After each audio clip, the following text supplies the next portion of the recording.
ថាគាត់ចូលចិត្តអត្តចរិតពួកខ្ញុំបាច់ចឹងទេស្ងៀមថតឲ្យតម្លៃអីចឹងណា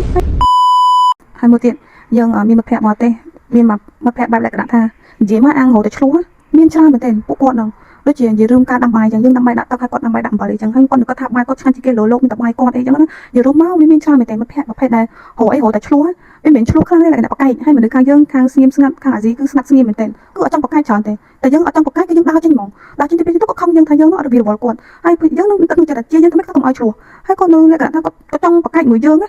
ចង់ខ្ញុំជួបមិត្តភ័ក្តិនឹងច្រើនមែនទេអញ្ចឹងមិនថា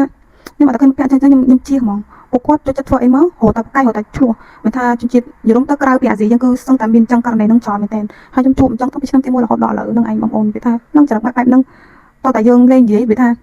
យើងតែមានមិត្តភ័ក្តិដែលគាត់និយាយច្រើនអីនិយាយច្រើនអីយើងវាថានិយាយអត់ប្រយោជន៍ពេលទៅពួកខ្ញុំកិច្ចឃើញកិច្ចដល់មិត្តភ័ក្តិទុរគីខ្លះ